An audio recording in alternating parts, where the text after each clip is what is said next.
Hello, my friend. Today I will tell you another long-forgotten legend. Close your eyes and let the magic transport you to Middle-earth. Our journey begins.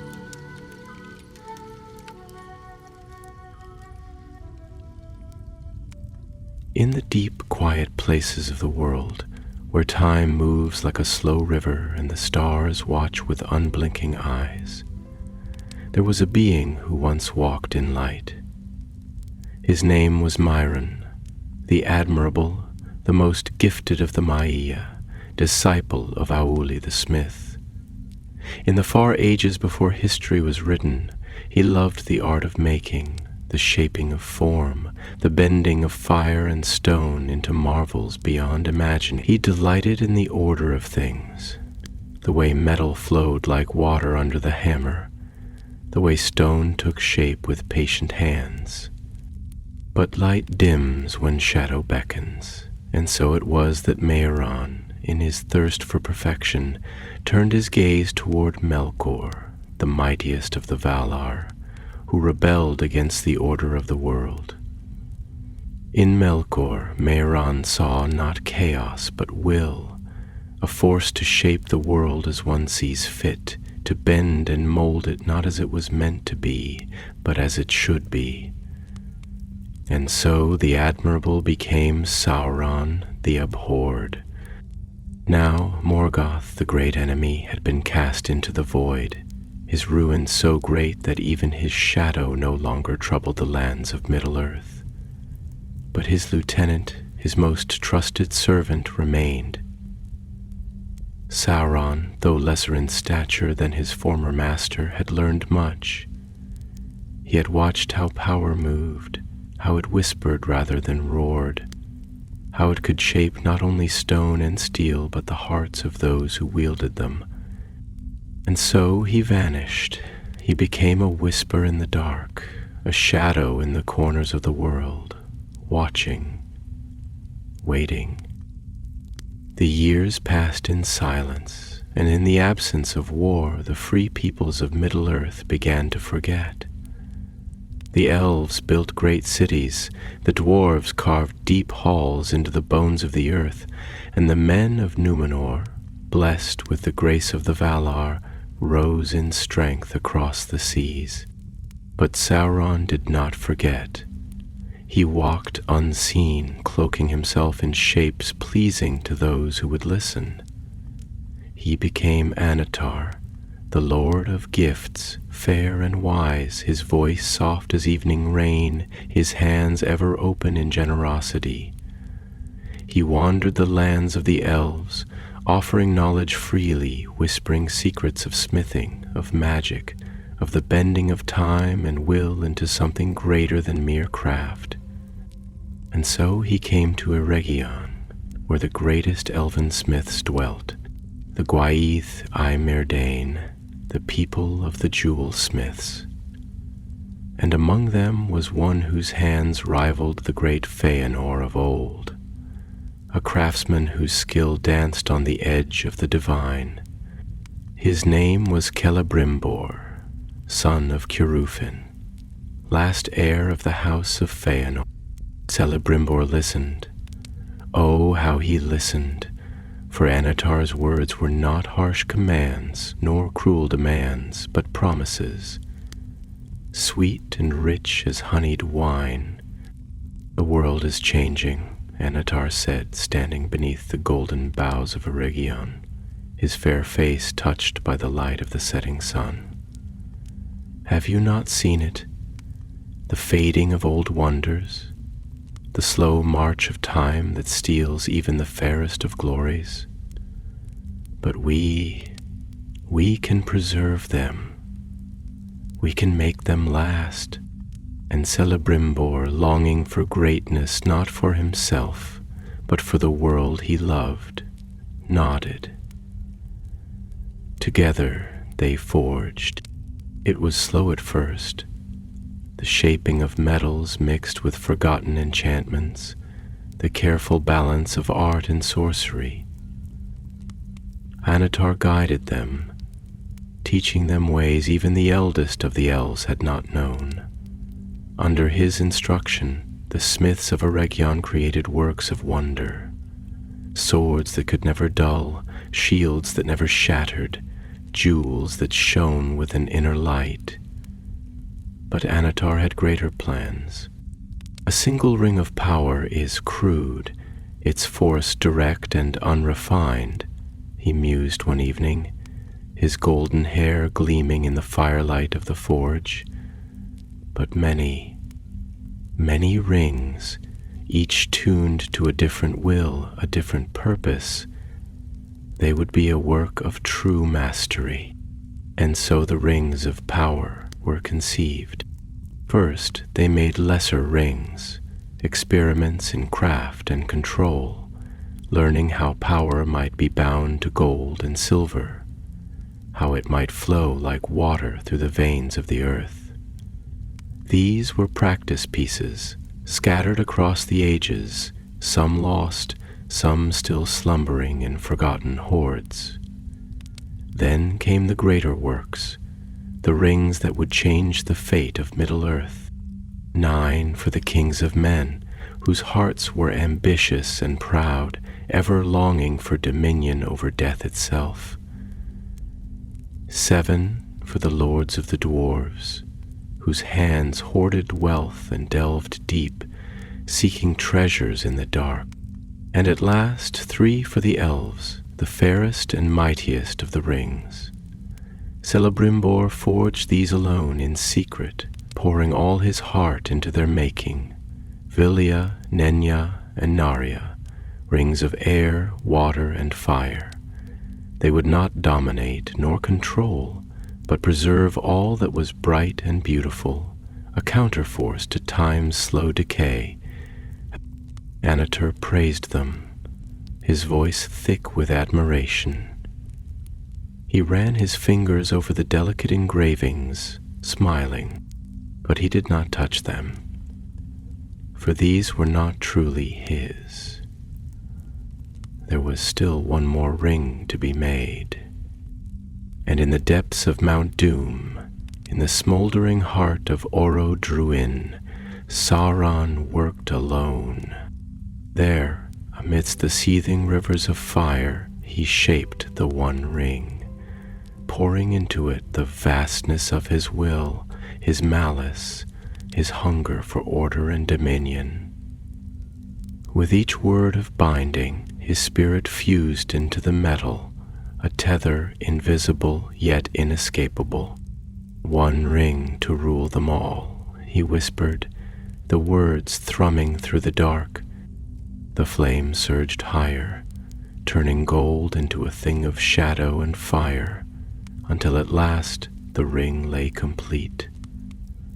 A simple band, unadorned yet terrible, for within it was bound the very essence of its maker. And as he slid it onto his finger, he felt them, the 9, the 7, the 3, like the strands of a great web, all tied to him, all answering his silent call, the hearts of kings, the might of warriors, the wisdom of lords, all now part of his design. He smiled, for now he was truly Sauron the Great, and the world would be his. Beneath the weight of the sky, where the air shimmered with heat and the land trembled with the restless murmurs of fire, Mount Doom stood, a blackened titan, its jagged crown wreathed in a ceaseless coil of smoke. The mountain did not sleep. Its breath was a slow, laborious heaving of molten rage, the groaning of stone beneath unbearable heat, the belching of dark fumes that coiled against the heavens like grasping fingers. And within its heart, where the very bones of the earth had been laid bare, Sauron worked alone. The chamber was vast, a cavernous wound in the skin of the world, its walls streaked with rivulets of burning rock that pulsed like veins, a molten heartbeat that echoed the will of the one who now stood upon the precipice. Shadows danced in chaotic frenzy upon the walls, flickering in the wrathful glow of the forge, their shapes bending and shifting like silent witnesses to the work that was being done, their jagged forms bowing in homage to the Dark Lord's presence. Sauron stood upon the narrow ledge of black stone, his form no longer that of Anatar, no longer fair and inviting, no longer clad in the subtle elegance of silver and blue, the garb of a bringer of wisdom and light. That guise had served its purpose. Now he stood in his true shape, and the air seemed to bend around him, thick with the weight of something unseen but inescapable, something deeper than mere form. His presence pressed against the world like a great unseen hand, his will so vast, so consuming that the very flames at his feet seemed to recoil from him, as though they too feared to be bound in the sorcery of his making. And in his hand, gleaming like the promise of eternity, was the ring. It was small, unassuming, no great crown encrusted with gems, no gauntlet wreathed in iron. A simple band of gold, as if crafted for something delicate, something tender. And yet the moment one beheld it, truly beheld it, there could be no doubt. There was nothing delicate about it. The air around it trembled. The light seemed to sink into its surface, as though the gold itself was devouring the world around it, pulling all things toward its terrible gravity. Sauron turned it in his hands, slowly, deliberately, watching the way the firelight bent around it, how it seemed to pulse with an echo of his own thoughts. He had poured himself into it, not merely his will, not merely his might, but his very essence, the tether that would bind all others, the hidden hand that would guide the world unseen. For a long moment he merely gazed upon it, his golden eyes half-lidded in contemplation, and then he spoke, his voice not loud, not booming with command, but soft, woven with something deeper, something more insidious than mere words. One ring to rule them all. The words unfurled in the chamber like tendrils of smoke, curling into the cracks of the stone, seeping into the very fabric of the air. He felt them take hold, the spell tightening around the ring like a knot, a chain unseen but unbreakable. One ring to find. His breath was slow, measured, as though savoring the weight of the moment, the inexorable finality of what had been set into motion. The words were not merely spoken. They became. The spell wound itself into the very bones of the world, coiling through the unseen paths of power, reaching outward into the vastness of Middle-earth, ring to bring them all, and in the darkness bind them. The flame surged high as if answering the invocation, and in that instant he felt them, the 9, the 7, the 3. Like threads of an unseen web, he felt their presence tremble at the edge of his consciousness, distant yet near, their essence tied to his own. They had not yet realized it, not yet. The elves, so careful, so wise, so ever watchful, had not yet felt the snare tighten around them. But they would, and when they did, it would be too late. A smile, slow and knowing, curved the edges of his lips. He closed his fingers around the ring, feeling the warmth of it, the weight of it, as though he held the beating heart of the world in his palm. It was done. He lifted his gaze, and his golden eyes, like embers burning beneath a layer of smoldering ash, turned toward the unseen horizon beyond the cavern walls. Far from this place, beyond the barren wastes of Mordor, past the silent sentinels of the mountains, across the green hills and golden forests of Middle-earth, the rings now lay in waiting upon the fingers of those who would soon come to know the price of power, and he would come for them. The air stirred, a breath of something nameless, something inevitable. The world would know his name. Far away, in the golden halls of Eregion, Celebrimbor stood upon the balcony of his forge, his gaze turned toward the darkening sky. The air was sweet with the scent of autumn, the leaves turning in great golden swathes across the distant hills, their color deep as burnished flame. The river below whispered in its endless journey, the gentle lapping of water against stone, weaving a song older than time, a melody of peace and continuity. But he felt it, a shift in the air, a whisper in the very marrow of the earth, a tremor that ran beneath the surface of all things, subtle yet undeniable. It was like the moment before a storm breaks, when the wind pauses, when the world seems to inhale, waiting. He turned his hands over, studying them in the fading light. Upon one finger rested a ring, Villia, the ring of air, its sapphire gleaming with an inner light. He had forged it with all the wisdom he possessed, with all the knowledge Anatar had bestowed upon him. And yet, something was wrong. He closed his fingers around it, pressing it against his palm, as though he might still the unease stirring within him. The other two rings, Nenya and Narya, lay with those who would keep them safe, their purpose pure, their power untainted. But something unseen now touched them, a whisper at the edge of the mind, a presence neither light nor shadow, but something deeper, something binding. Celebrimbor exhaled slowly, steadying himself. He had learned much under Anatar's tutelage, far more than he had ever dreamed possible. The rings were the pinnacle of elven craft, the triumph of preservation, of defying the slow decay of the world.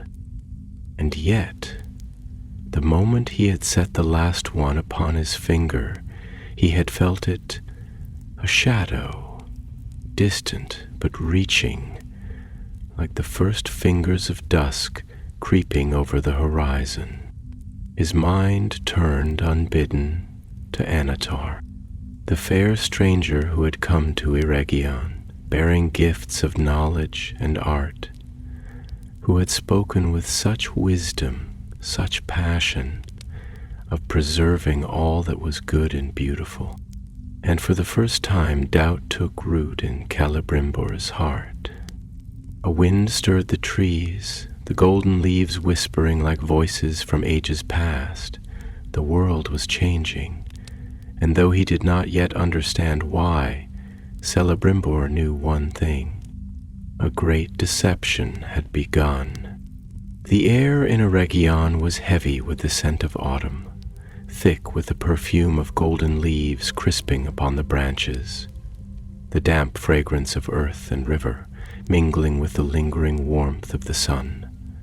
Twilight had begun its slow descent, stretching shadows long across the city of the Gwaithai Myrdain, the halls of the jewelsmiths, where silver light caught upon marble columns and pools of water reflected the first glimmer of stars. It was a land of beauty, untouched by time's cruel hand, a sanctuary of elven craft, where hands guided fire and metal into wonders beyond mortal reckoning.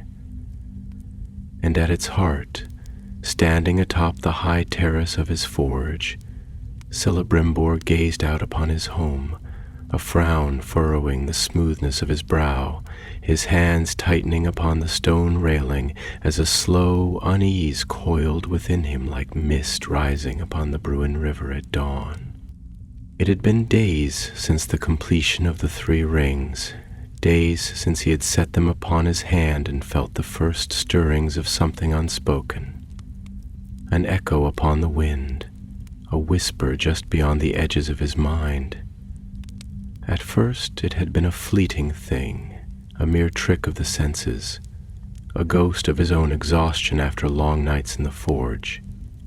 But as the days passed, the feeling had not faded. It had deepened, thickened, woven itself into his thoughts like strands of thread upon a loom, a pattern taking shape, though he could not yet discern its purpose.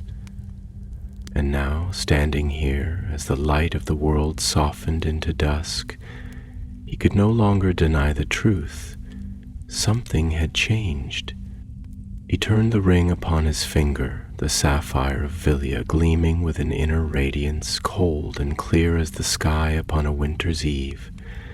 It was a thing of purity, of preservation, a work meant not to dominate but to protect, to hold back the slow decay of time, to shelter what was fair from the inevitable touch of ruin. He had made it with all the skill he possessed, with all the wisdom he had been granted, with the teachings of Anatar, the giver of gifts, woven into its very making. And yet, the moment he had placed it upon his hand, he had felt something. A shadow, distant and deep, like a great tide pulling unseen beneath a calm sea. He exhaled slowly, his breath curling like mist in the cooling air. He had trusted Anatar, had welcomed him into their halls, had listened to his wisdom, had shaped wonders beneath his tutelage. The rings of power were his legacy, a work to stand against the ages, a triumph that would outlast even the falling of stars. But if his heart was at peace, why then did the sky seem darker? Why did the wind whisper as though carrying secrets not meant for elven ears? A voice stirred behind him, soft yet edged with gravity. "You have been standing here long, my friend, and your thoughts seem deeper than the river beneath us. Does the wind carry troubling tidings? Or does doubt trouble your heart?"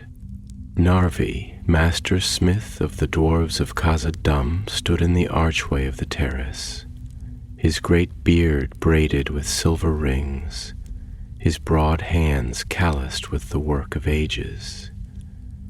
He was not clad in the heavy armor of his kin, but in the simple tunic of a craftsman, though even in such plain garb there was something unshakable about him, like the mountains themselves had poured their strength into his bone. His dark eyes, keen as polished obsidian, studied Celebrimbor with quiet patience, for he had long known the moods of the elves, the way their hearts turned toward unseen things, the way they carried their burdens like leaves caught in an unseen wind.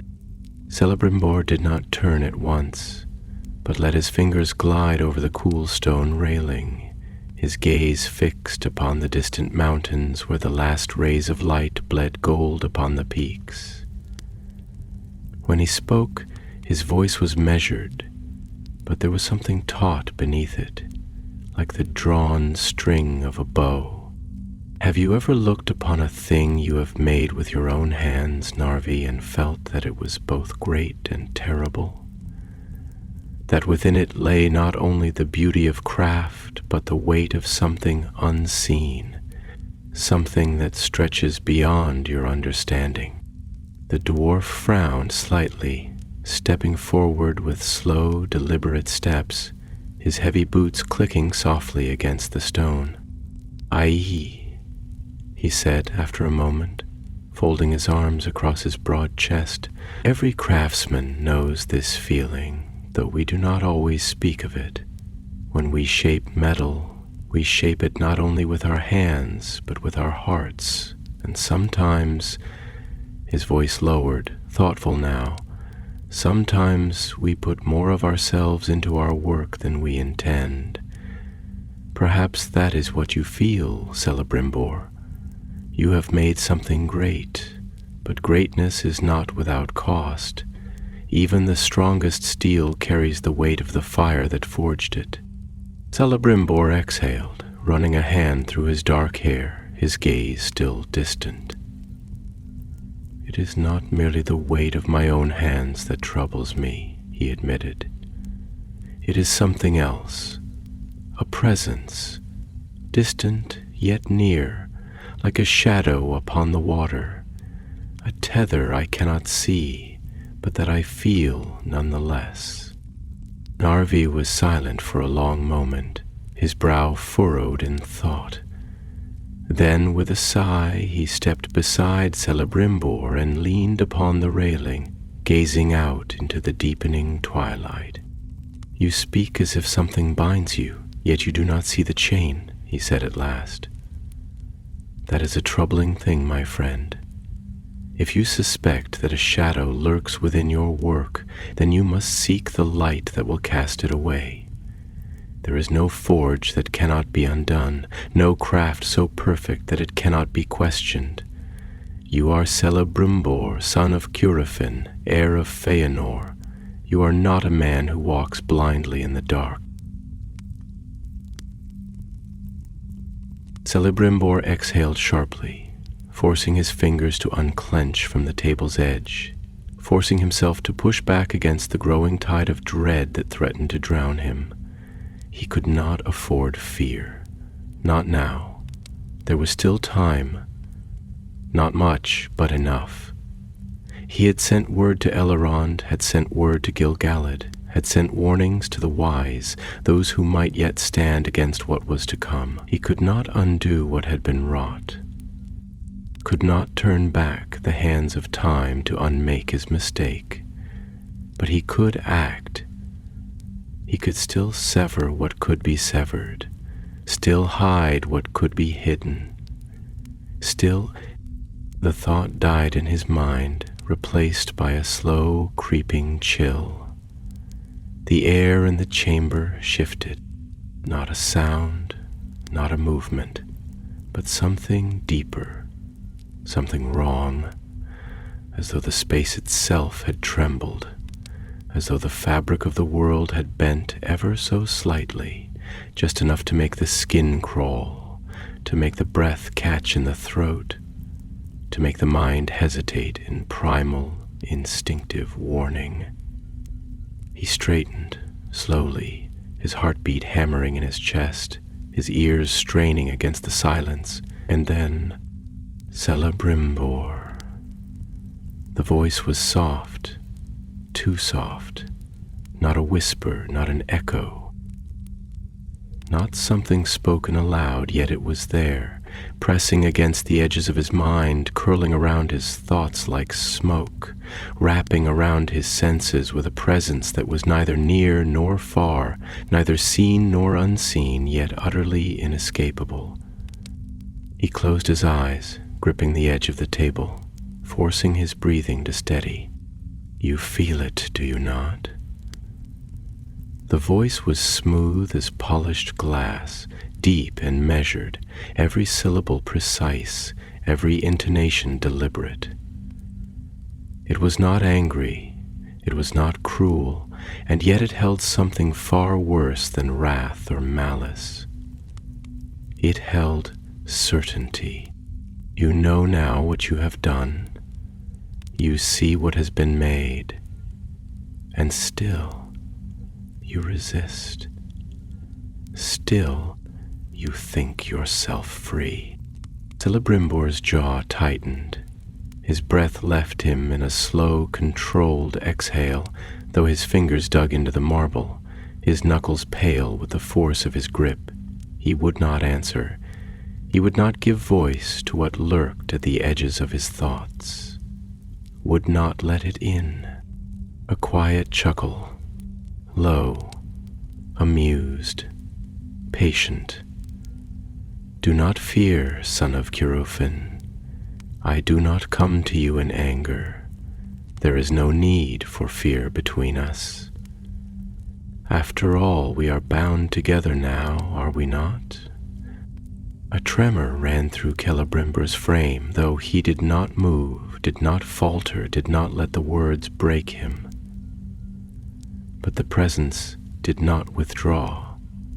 It pressed deeper, closer into him, into the very core of his being, not as an invader, not as a thief, but as something that belonged there, something that had always belonged there, something he had carried unknowingly all this time.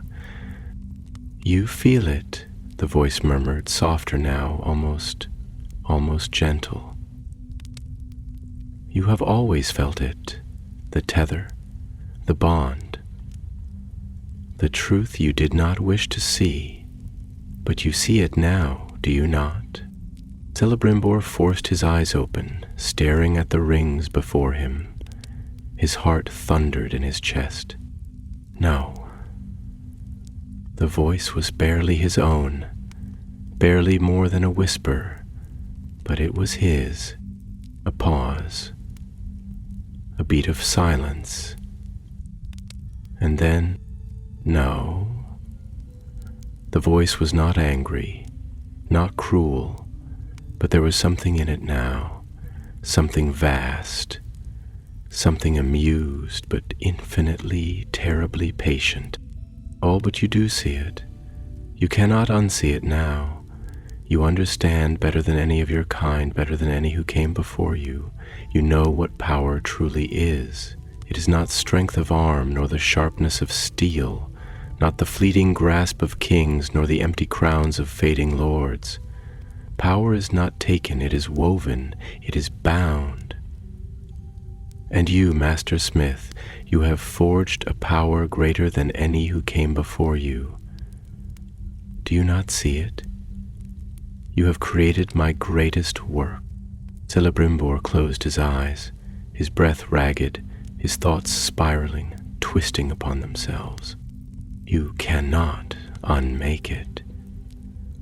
The words were final, spoken with such quiet certainty that they sent a shudder through the very walls of the chamber, as though the stone itself acknowledged their truth. You cannot unbind what has already been woven.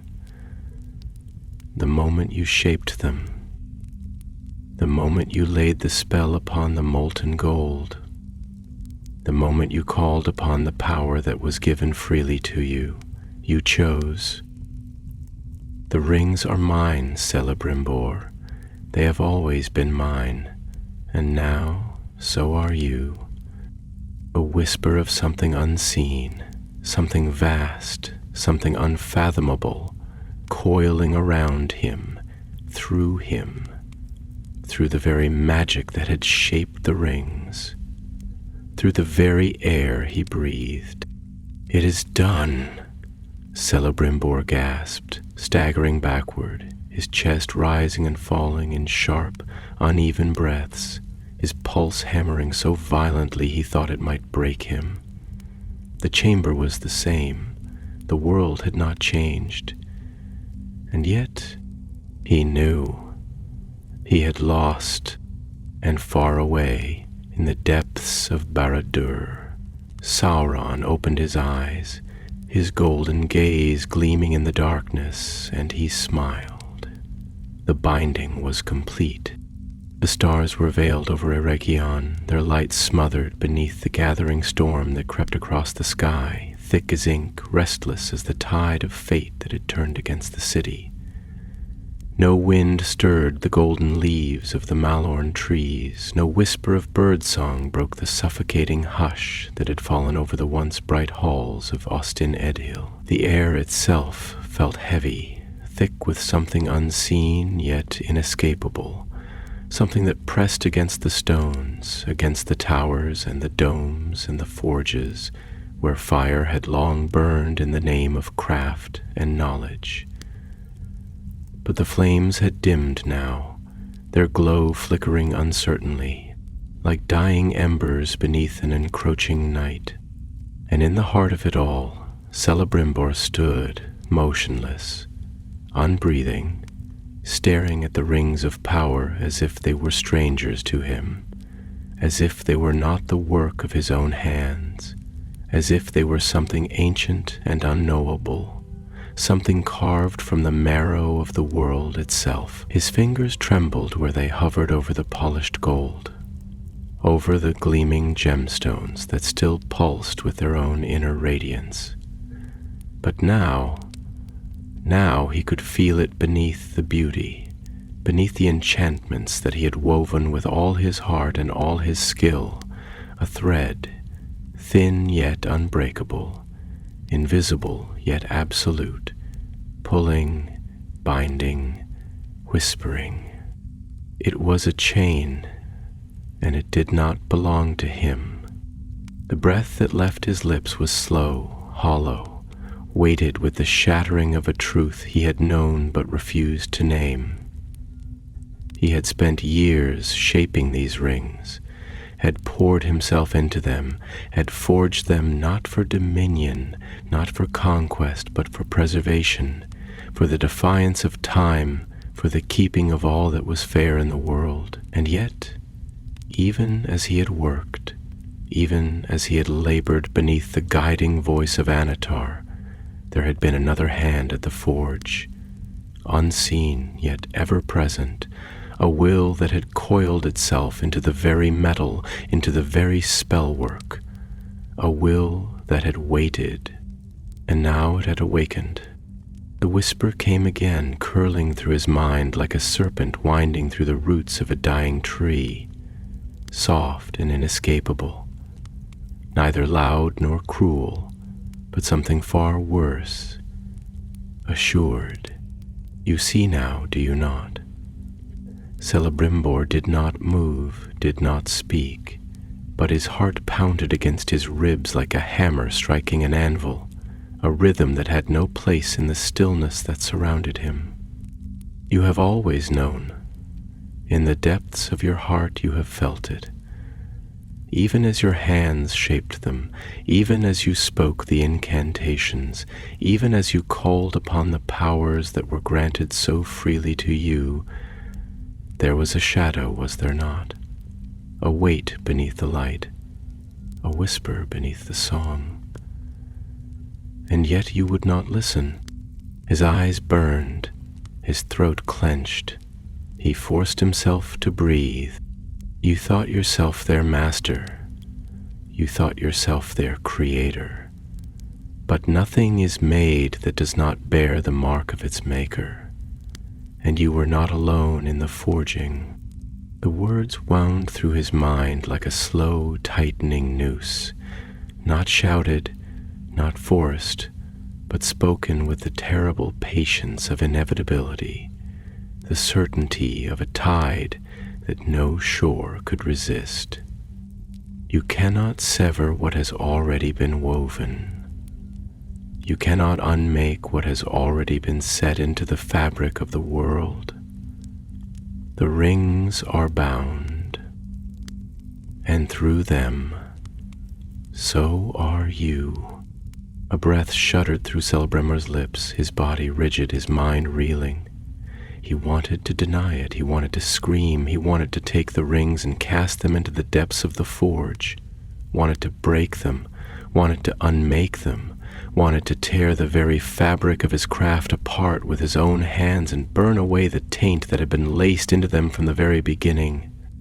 But he knew. It was too late, the trap had already closed. His gaze drifted slowly, unwillingly to the farthest ring. The one he had never seen, the one that did not rest upon his table, but upon another's hand, far away, beyond the mountains, beyond the rivers, beyond the forests, where the land lay broken and black beneath a sky that had forgotten the light, the one ring. A great, heaving silence filled the chamber, the flames flickered, the air pressed close, and then a pulse. It was not a sound, not a movement, but something deeper, something felt not with the body but with the soul, a tremor that shivered through the very foundation of the forge, through the walls of the city, through the veins of the world itself. A pull, faint but inexorable, like the first shifting of the tide before the storm, like the moment before the mountain gives way to the weight of the breaking earth. And Celebrimbor felt it. The rings shuddered upon the table. He staggered, his breath tearing from his lips in a sharp gasp, his knees nearly buckling beneath him as the unseen force surged through him, gripping him, winding around him, around the magic he had shaped, around the knowledge he had wielded, around the very essence of what he was. He clutched the edge of the table, his knuckles white, his heartbeat deafening in his ears. And in the depths of Barad-dûr, upon his blackened throne, Sauron exhaled slowly and closed his fingers around the ring upon his hand. "It is done." Celebrimbor's gasp was a silent cry, a soundless fracture of the soul, a breaking that could not be seen, but was absolute. He had lost. The rings belonged to Sauron, and the war had begun. He had felt it, he knew. It was no mere trick of the mind, no mere shadow of doubt whispering caution from the depths of his weary thoughts. It was real, a presence woven into the very magic of the rings, a will not his own, a voice unheard yet pressing against the edges of his soul, seeking, searching, waiting. And now, as the weight of that knowledge settled upon him, he felt as if he had been caught in the slow closing of some great and unseen hand, its fingers curling ever so gently around his throat. A deep breath, steady but strained. He turned away from the terrace, from the sight of the dark horizon, his robes whispering against the marble floor as he strode into the depths of his chamber. He needed clarity, needed to be sure. With a swift motion he reached for a piece of parchment, the edges curling slightly from the warmth of the forge that still glowed faintly in the adjoining chamber. He dipped his quill into a vial of dark ink, his fingers shaking only slightly as he began to write, his script fluid but urgent. "Elrond," he murmured as he wrote, his voice barely louder than the crackling of the embers in the brazier. "If ever you trusted me, come swiftly. I fear we have been deceived." Far across the lands of Middle-earth, upon the high cliffs of Lindon, where the waves of the sea stretched endlessly toward the west, where the air carried the scent of salt and memory, Elrond half-elven stood upon the balcony of his chambers, his gaze lost in the depths of the horizon. The stars above shimmered upon the dark waters, their reflections dancing upon the surface of the sea, and for a time he let himself listen to the soft sighing of the wind through the pines, to the gentle lapping of the tide against the ancient shores. This was a land of peace, a land untouched by war, where the burden of the past seemed lighter, where the hands of the Eldar still held their mastery, shaping the land, the rivers, the towers, with all the grace of those who had once dwelled in Valinor. And yet, something stirred. It was subtle, like the shifting of the air before a storm, like the quiet before the first crack of thunder.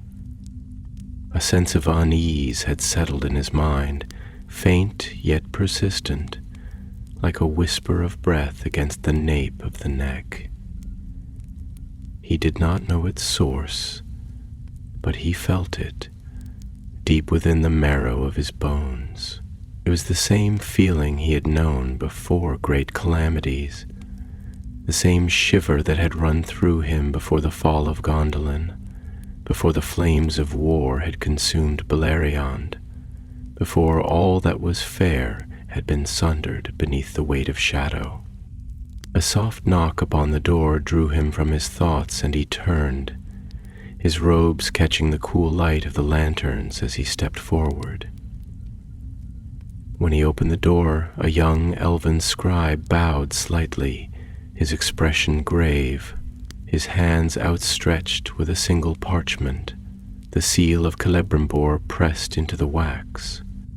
"This arrived from Eregion only moments ago, my lord," the scribe murmured, his voice carefully measured.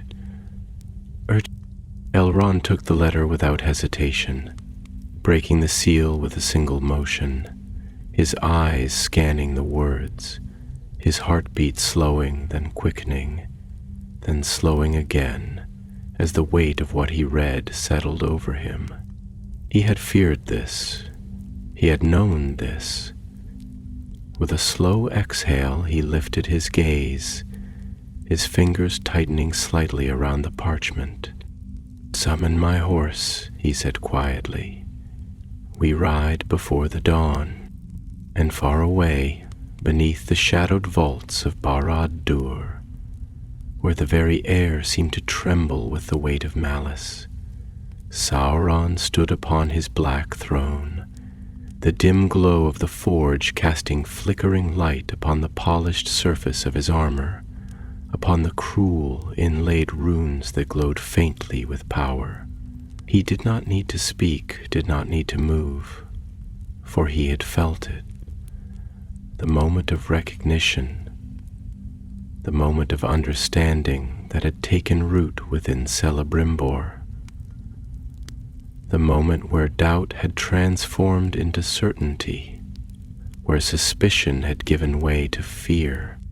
He allowed himself a slow breath, deep as the abyss, and then, with deliberate care, he lifted his hand, his fingers pressing against the smooth band of the One Ring, feeling its warmth, its pulse, the very rhythm of his will flowing through it like the slow, inevitable tide of a great and devouring sea.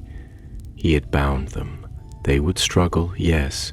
The Eldar would seek to resist, to sever the thread that now ran through their craft, but it would not matter.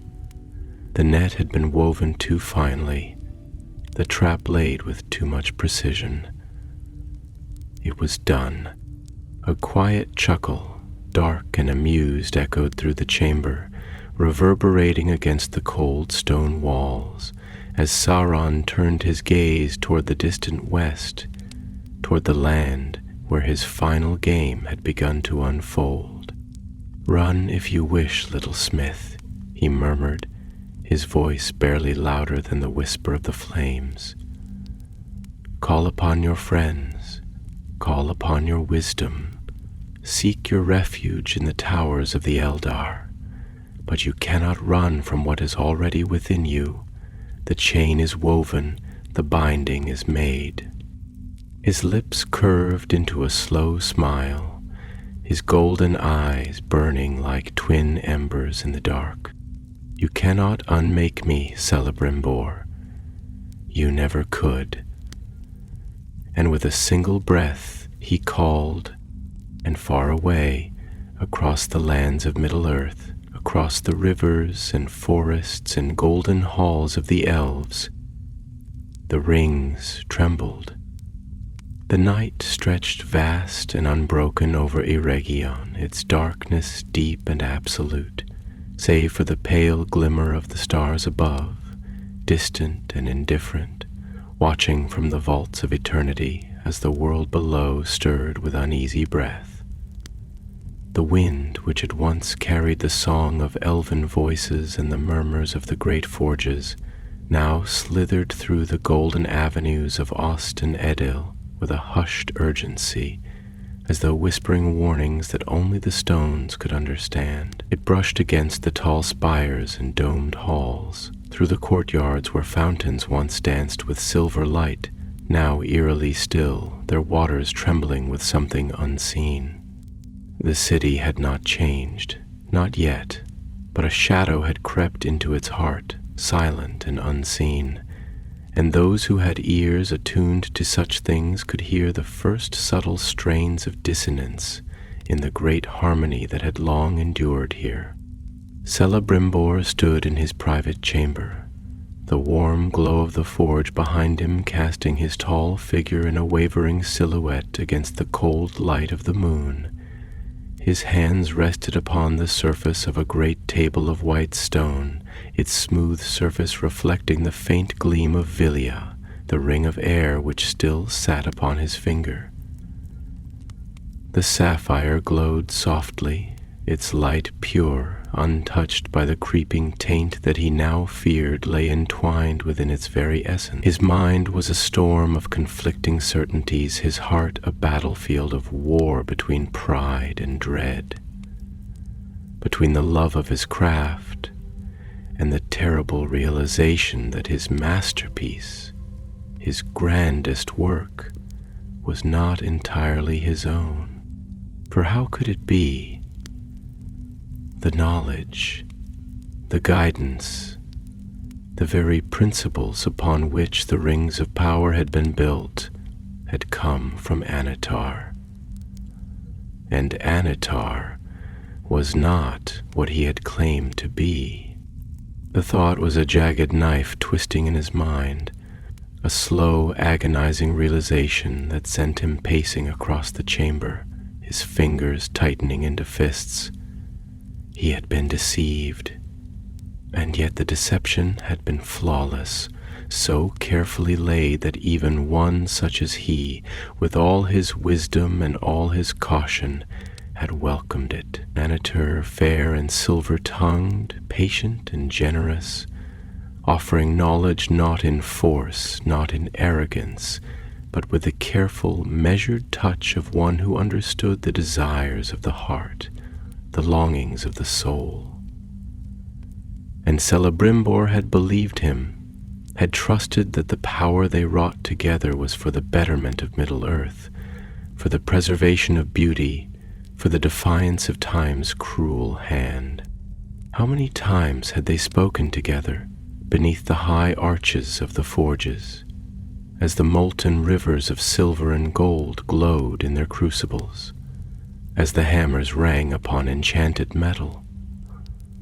How many nights had he sat across from Annatar, their words winding like delicate threads through the vast tapestry of the world's mysteries, speaking not only of craft, but of philosophy, of fate, of the nature of power itself.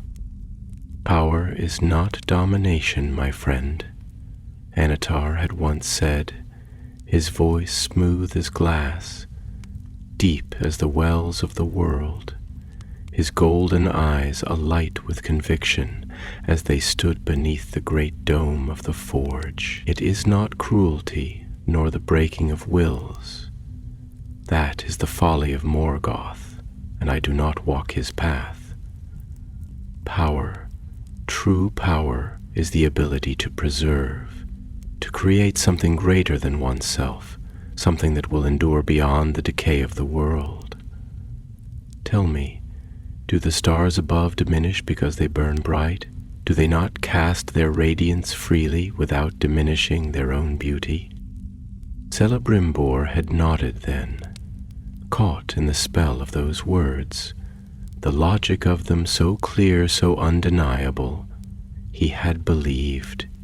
He had taken the lessons to heart, had worked with that belief as his guiding light, shaping the rings with hands that sought not to rule, but to protect, not to conquer, but to endure. And yet he felt it now, the lie beneath the beauty, the chain wrapped in gold, the fetter hidden within the gift. Something else had been made, something beyond his craft, something beyond the knowledge he had been given, something woven through the rings themselves, subtle yet unbreakable, a thread of dominion so fine, so delicate, that only now, could even begin to perceive its presence. He turned suddenly, his breath shallow, his thoughts racing. It was not too late. The rings made in secret, beyond Anatar's touch, were still pure. He could feel it even now, their power untainted, still unshackled. They had not yet been claimed, had not yet been ensnared by whatever unseen force had begun to stir within the others. If there was a chance, even the smallest chance, that they could still be severed from the unseen hand that sought to claim them, then he had to act. He strode swiftly toward the doorway, his robes whispering against the stone floor, his mind already calculating the steps ahead. He would send word to Galadriel. She would understand, would see the danger that now loomed unseen. He would send word to Elrond, to Gil-galad, to those who still held wisdom enough to stand against what was coming. There was still time. But then, a sound, soft, almost imperceptible, and yet it stilled him, like the sudden hush before a storm.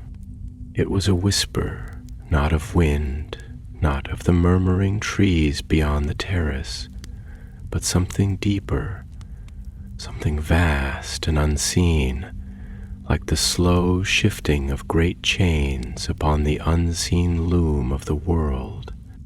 A presence, a will immense and terrible, vast as the night sky, cold as the void beyond the stars, and it was watching him.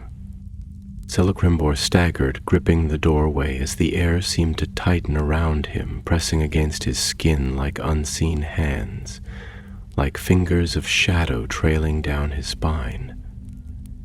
His breath caught in his throat, and for a single shattering moment he was no longer in his chamber, no longer in Eregion at all.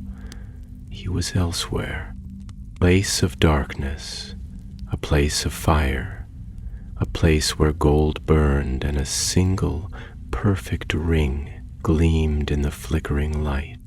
And there in the darkness stood Sauron, not as Anatar, not as the fair and silver-clad bringer of gifts, but as he truly was, black-armored, golden-eyed, radiant with power that cracked the very air around him, and his lips, curved in a slow, knowing smile, spoke without speaking, whispered without words, and the whisper was a chain tightening around Celebrimbor's throat.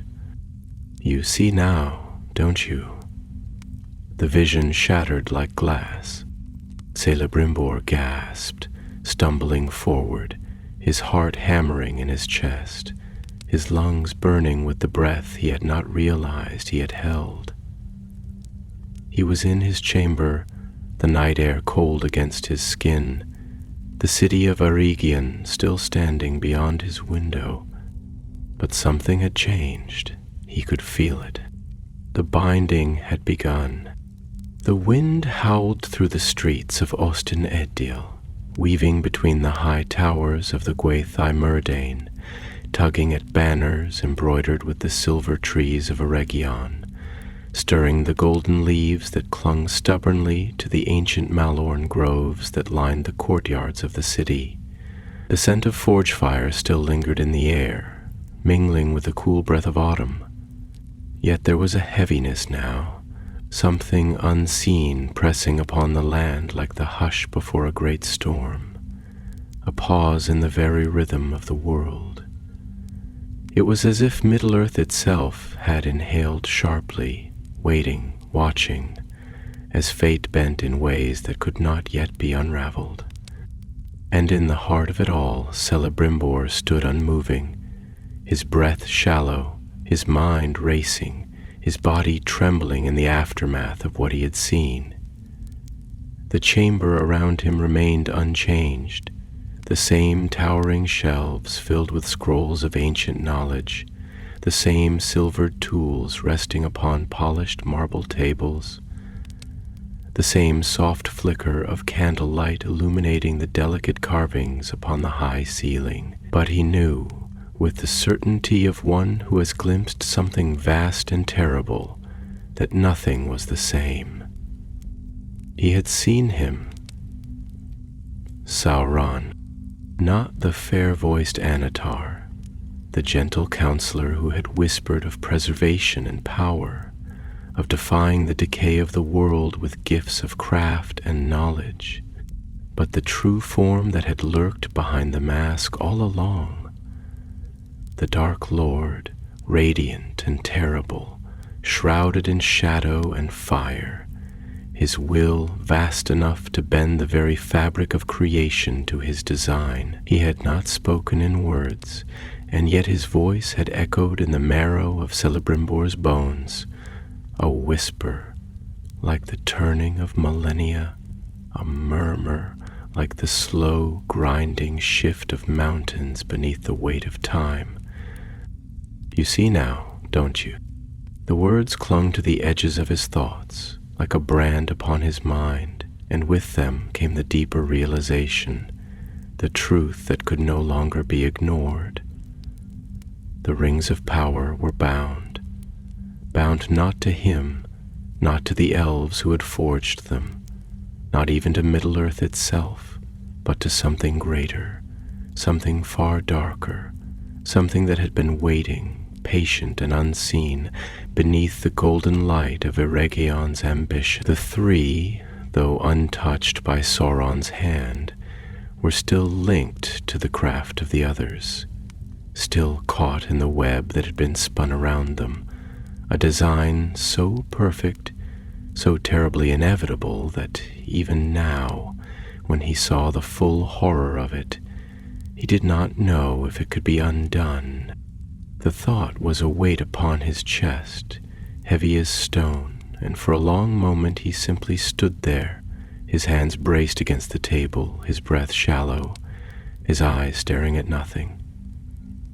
He had built so much, poured his heart into this work, had believed, oh, how he had believed, that what they were making was something pure, something that would stand against the slow withering of time, against the great fading that all the Eldar feared. And now that work had become a chain, invisible yet unbreakable, wound around all who wore the rings, tightening even now, unseen but inescapable.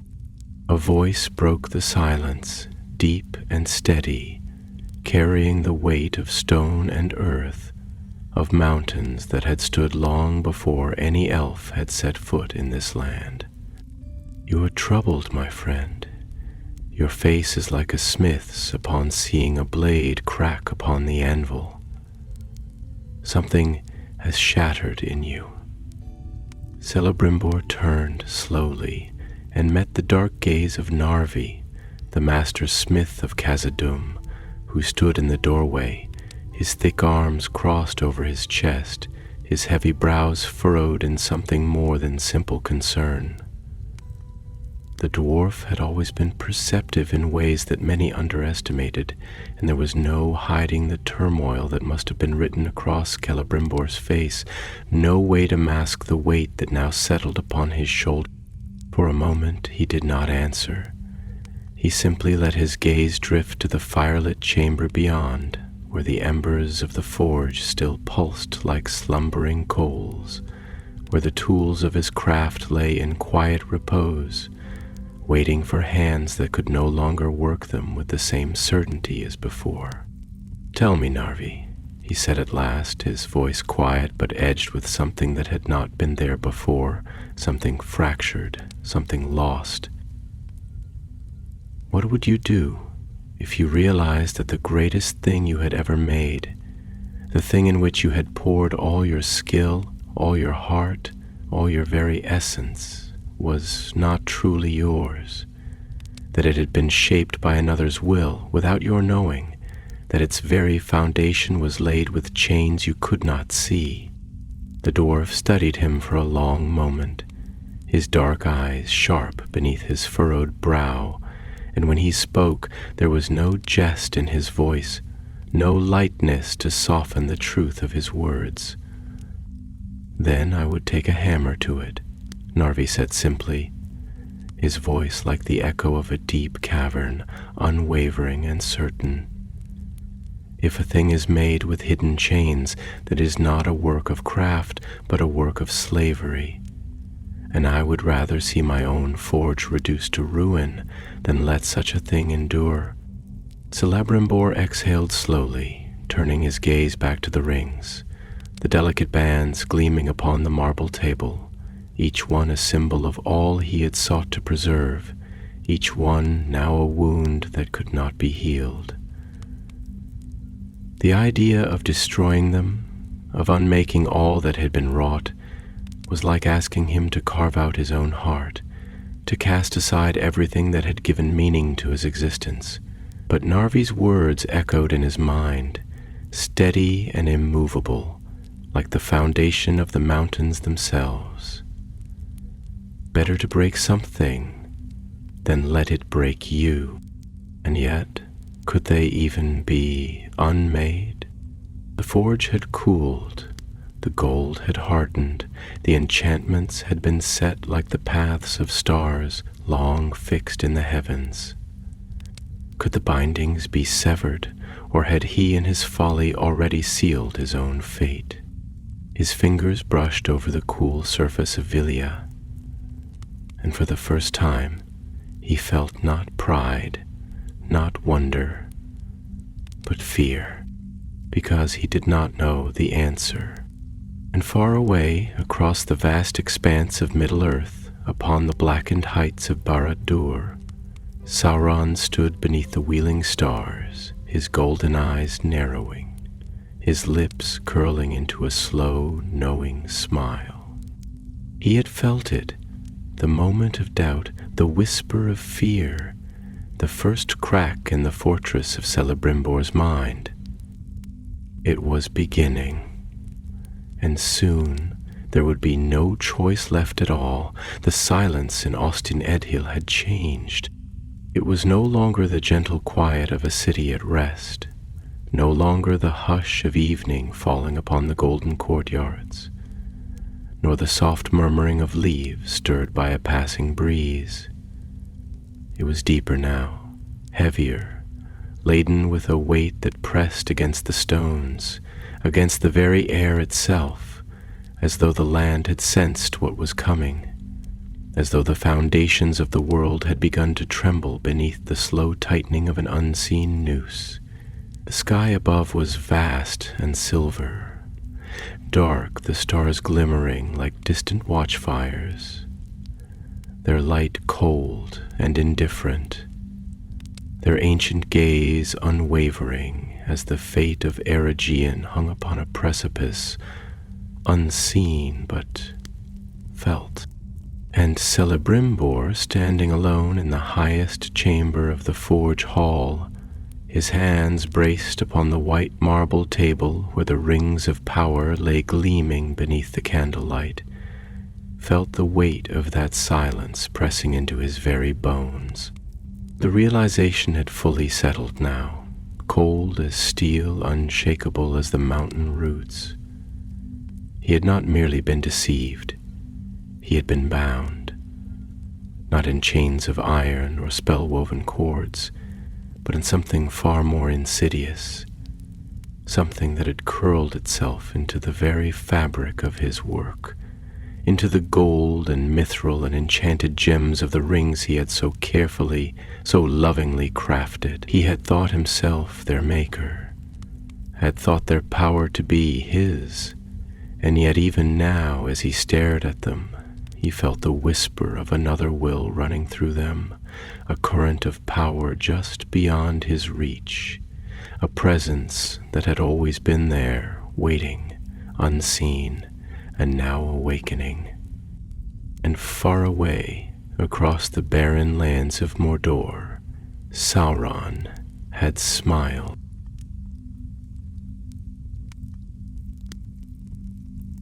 Celebrimbor turned then, finally meeting the dwarf's gaze, and for the first time he saw something in Narvi's eyes that he had not expected. Not certainty, not assurance, but concern. Dwarves did not speak lightly of such things, nor did they trouble themselves with the unseen burdens of elven hearts.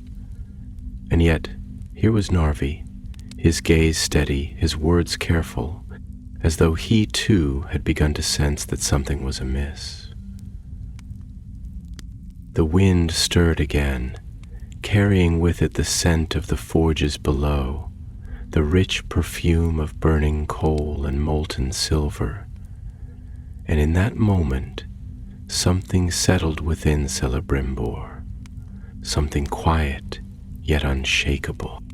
"You are right, Narvi," he said softly, though his voice carried weight. "If there is a shadow upon my work, I must be the one to uncover it. I will not stand idle.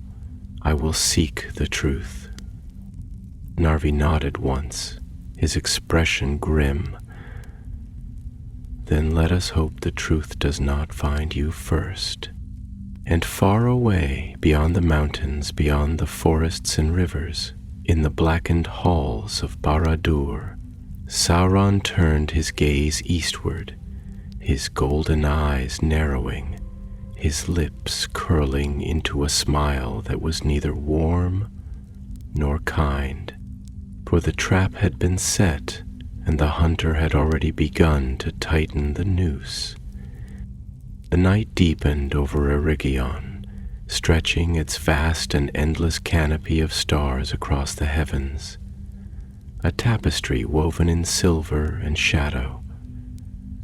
The wind moved softly through the tall spires of the city, whispering through corridors of stone and marble, carrying with it the murmurs of hidden waters, the rustling of golden leaves that clung to the last vestiges of autumn's embrace.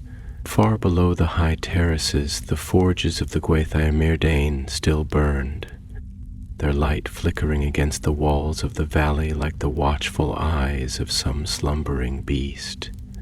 A reminder that while the world outside waned toward sleep, here, in the halls of the elven smiths, the labor of craft was eternal. But within the chamber of Celebrimbor, where the firelight cast restless shadows upon the intricately carved walls, there was no peace, no sense of quiet triumph at what had been accomplished. The air, rich with the scent of molten metal and the sharp tang of oil, felt thick with something unseen, something unspoken, like the breath held before a great revelation, or the silence before the first crack of thunder. And there, standing in the dim glow of the forge, his hand resting lightly upon the table where the rings of power had been wrought, the Lord of the Jewelsmiths frowned, his thoughts caught in the inescapable snare of unease. He turned the ring upon his finger once more, the polished gold glinting in the firelight, the sapphire at its crest shimmering with an inner radiance that seemed almost to breathe.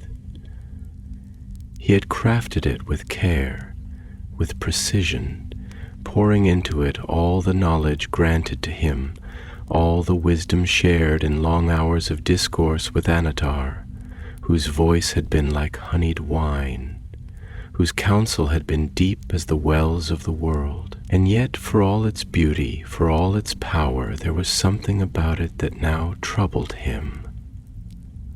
A weight unseen, a presence unfelt until now, but growing, like roots winding through stone, like whispers in the dark. He exhaled slowly, pressing his fingers against his temples as if to quiet the storm within his mind. Had he been deceived? Had he been blind to something that had been before him all along, hidden in the guise of generosity, masked behind the semblance of wisdom?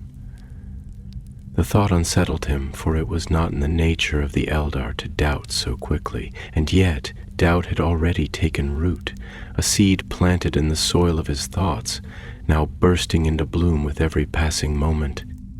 It was then that he felt it, a tremor, faint yet undeniable, not upon the ground, not within the walls of his forge, but within himself, a shuddering pull, as if some unseen thread had been plucked upon a loom of vast and terrible design. His breath caught, his pulse quickened, his vision swam for a moment as though he stood upon the edge of some great abyss. He clenched his hands, his nails pressing into his palms, and forced himself to stillness. But the sensation did not fade. It remained, a presence, a call, a binding that should not be. His gaze fell once more to Vilya, and in that instant, he understood. It was not alone. The ring was tethered, bound, connected to something far beyond what he had intended. And as realization struck like a hammer against an anvil, as the weight of comprehension settled like lead upon his chest, a single name whispered through the chambers of his mind, cold as the breath of winter upon his skin. Anatar. The forges of Barad-dûr burned with a fire that never waned, an eternal crucible of seething heat, a place where metal and shadow became one, where the very bones of the earth were reshaped to the will of its master. Here, in the black heart of Mordor, beneath the endless pall of smoke that veiled the stars, Sauron stood upon the high balcony of his tower, gazing westward, his golden eyes like smolden embers, his lips curved in a slow, knowing smile. He had felt it, the first tremor of awareness, the first flicker of recognition in the mind of Celebrimbor. It had come sooner than expected, but not soon enough to change what had already been set into motion. The net had been cast, the bindings woven, the will of the elves entangled in the unseen web of his making. The rings were his now, whether they knew it or not. He turned the one ring slowly between his fingers, feeling the heat of it, the pulse of power that thrummed beneath its smooth, unblemished surface. It was more than mere gold, more than mere craft. It was a vessel, a conduit, an extension of himself, a tether that could not be broken, not by steel, not by fire, not by the will of the weak. He had poured himself into it, his essence, his might, his dominion, and now it sang to him, whispering with the voices of all the rings, calling them home, binding them in the darkness of his will. He let his eyes drift closed, reaching outward, beyond the walls of his fortress, beyond the mountains and rivers and forests of the world, searching, feeling, listening. The nine were silent, their bearers unaware, their hearts already tilting toward the hunger they would not yet name. The seven were restless, their keepers cautious, but they would fall in time, and the three resisted. A slow breath, deep as the earth itself. He felt them still. Vilya, Nenya, Narya, shining in the hands of their makers, untouched by the taint of his own, their power uncorrupted, yet tied to him all the same, caught in the web though they struggled against it. And Celebrimbor, he had begun to understand. A flicker of amusement passed through him, a quiet satisfaction at the inevitability of it all. He had always known this moment would come, the moment when doubt would gnaw at the edges of the elven smith's mind, when the first whispers of betrayal would take root. But it was too late now. The trap had been set, and knowledge alone would not free him. "You see it now, don't you?" he murmured, though no one stood beside him, though the only answer was the howling of the wind through the broken peaks of Gorgoroth. "You feel it. The chain that you did not know was forged, the weight that you did not know you carried. You who sought to cheat the decay of the world, who wished to halt the turning of time, you who poured your heart into the making of your wonders. Did you truly believe that power would be given freely, that gifts come without price?" He laughed then, a low, quiet sound, more a breath than a voice, but filled with something deep, something dark, something inevitable. "You should have known, Celebrimbor. Nothing is made that does not bear the mark of its maker." And with a single thought he tightened his grip upon the unseen threads that bound them. Far away across the vast expanse of Middle-earth, beneath the star-lit sky of Eregion, Celebrimbor gasped. The halls of Eregion had always been filled with light, a radiance that seemed woven into the very stones of the city, as though the craftsmanship of the elves had drawn the warmth of the stars themselves into the walls, into the golden archways, into the silver-carved doorways that led to chambers of endless knowledge. Here, in the city of the Gwaithai Mir Dain, time had seemed to stand still, as if the slow decay of the world beyond did not dare to touch the sanctuaries of the elven smiths.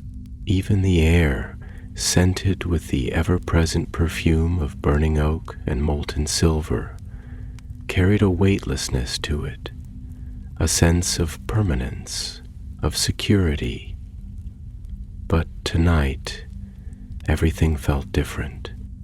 Celebrimbor could hear the wind moaning through the corridors, a whispering voice that seemed to slither between the stones, stirring the golden leaves of the courtyards, rattling the latticed windows of the great forges where once he had worked side by side with Anatar, with the one he had called friend. But now that name, once spoken with admiration, felt like a blade pressing against his throat, cold and treacherous. It lingered upon his tongue like something bitter, something sour, something that should never have been tasted at all. He closed his eyes, fingers tightening around the ring of air, feeling the cool press of its band against his skin, the weight of its sapphire like the gaze of some distant, silent watcher.